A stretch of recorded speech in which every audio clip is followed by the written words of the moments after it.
Gusto nyo ba ng extra income? Mag-trade na kasama namin. I-on lang ang AI bot para siya na ang gagawa ng lahat para sa iyo. With 90% above win rate, register na for free. Ipinanganak si Cooper Flagg noong December 21, 2006 sa maliit na bayan ng Newport, Maine, isang malapitang komunidad na may populasyong nasa 3,000. Mula pa lang sa simula, tila nakaukit na sa kanyang pagkatao ang basketball. Ang kanyang ina na si Kelly Bowman Flagg ay isang kilalang player sa University of Maine at naging coach ng high school basketball.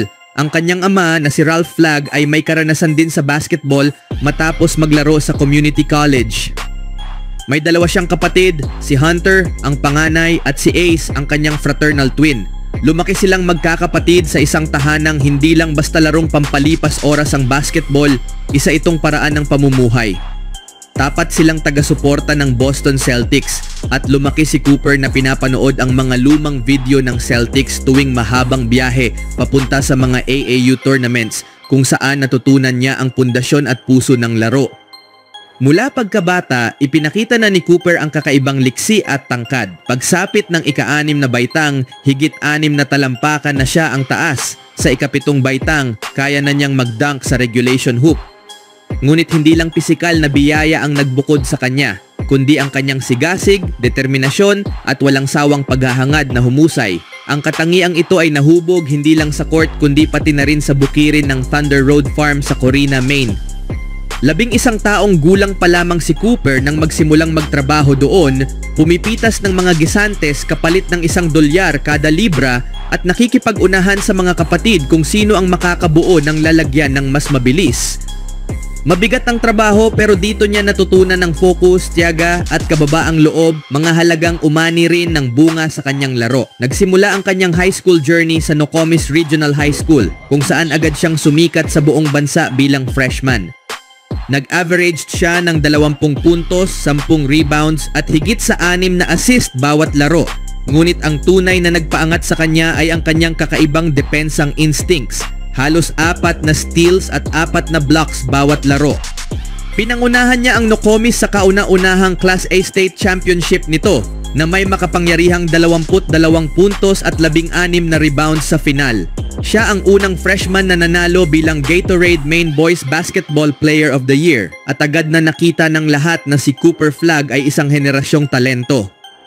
Pagkatapos ng kanyang freshman year, nagsimulang mapansin si Cooper ng mga national scout at recruiting services.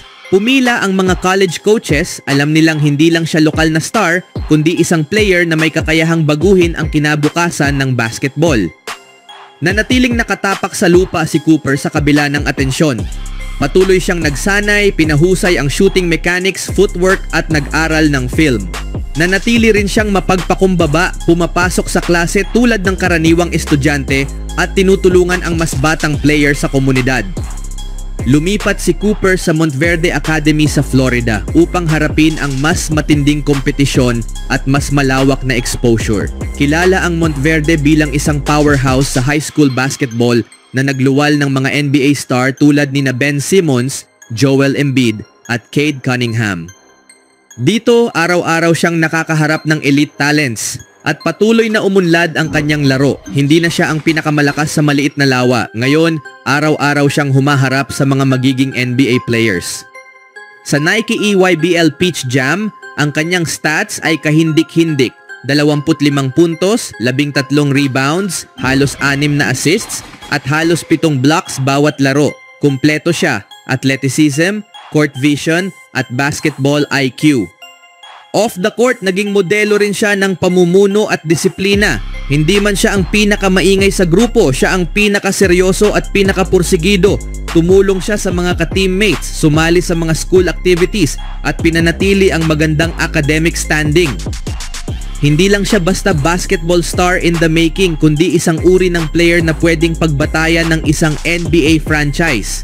Sa panahong ito, nag-reclassify si Cooper mula sa class noong nakaraang taon patungo nitong taon, pinabilis ang kanyang pag-akyat patungong kolehiyo at NBA. Sa kanyang senior year sa Montverde, pinangunahan niya ang team na walang talo, perfect season ito at panalo sa Chipotle High School Nationals. Nag-average siya ng 16 na puntos, 7 rebounds, halos 4 na assists at 3 blocks bawat laro. Nakuha niya halos lahat ng pangunahing parangal sa high school basketball, McDonald's All-American, Naismith Player of the Year, Gatorade National Player of the Year at Mr. Basketball USA.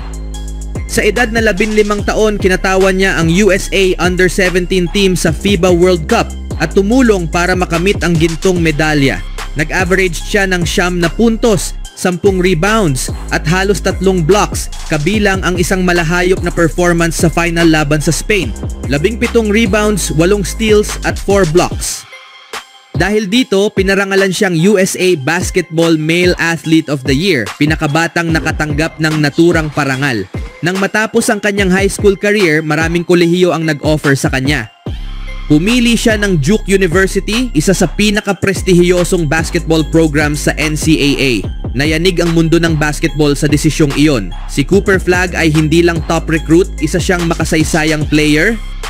Sumubaybay ang buong Maine sa kanyang mga laro sa Duke. Sinundan ng media ang bawat kilos niya, ngunit nanatili siyang nakafocus hindi sa spotlight kundi sa pagbuti at panalo. Ang paglalakbay niya ay hindi isinandal sa hype, kundi sa pagmamahal sa laro, walang kapantay na sipag at isang pamilyang nagpakatibay sa kanya. Nagsanay siya kasama ang USA Select Team noong nakaraang taon sa Olympics. Nakasagupa ang NBA stars tulad ni Bam Adebayo at napahanga si Kevin Durant. Pinakita niya ang maturity at basketball IQ na higit sa kanyang edad. Nangunguna sa plays, gumagawa ng tamang desisyon at nagdedepensa sa lahat ng posisyon. Sa Duke, lalo pang sumigla ang kanyang laro. Mabilis siyang nakaangkop sa college level at ipinakita ang kanyang versatility bilang scorer at playmaker. Siya ang puso ng Duke Blue Devils na may average na 18 na puntos, 8 rebounds, 3 assists at 2 blocks sa kanyang freshman year. Pinangunahan ng team sa NCAA Final Four at nanalo ng first team All-American honors. May mga highlight moments siya. 28 puntos laban sa North Carolina, buzzer beater block sa Elite 8 at triple-double kontra Virginia. Sumisigaw ang mga fans ng kanyang pangalan, punong-puno ng scouts ang mga laro at mas lalo pang lumalakas ang mga paghahambing sa mga alamat ng NBA. Pero nanatili si Cooper sa kanyang core, nagpapasalamat sa teammates, coaches at sa kanyang pamilya. Hindi niya nakalimutan ang apoy na nagsimula sa mga taniman ng Gisantes sa Maine. Nang idineklara niyang sasali siya ngayong taon sa NBA draft, si Cooper Flagg ay hindi lang prospect. Isa siyang simbolo ng kung anong kayang maabot ng dedikasyon at integridad. Lumusot siya sa interviews, pinahanga sa workouts at umani ng papuri dahil sa kanyang maturity at basketball IQ. Sa gabi ng draft, gaya ng inaasahan, siya ang napiling number 1 overall pick, isang sandaling pinagdiwang mula Dallas hanggang Newport. Ang kanyang paglalakbay mula sa mga bukirin ng Maine hanggang sa liwanag ng NBA ay natapos na. Ngunit para kay Cooper Flagg, ito pa lamang ang simula.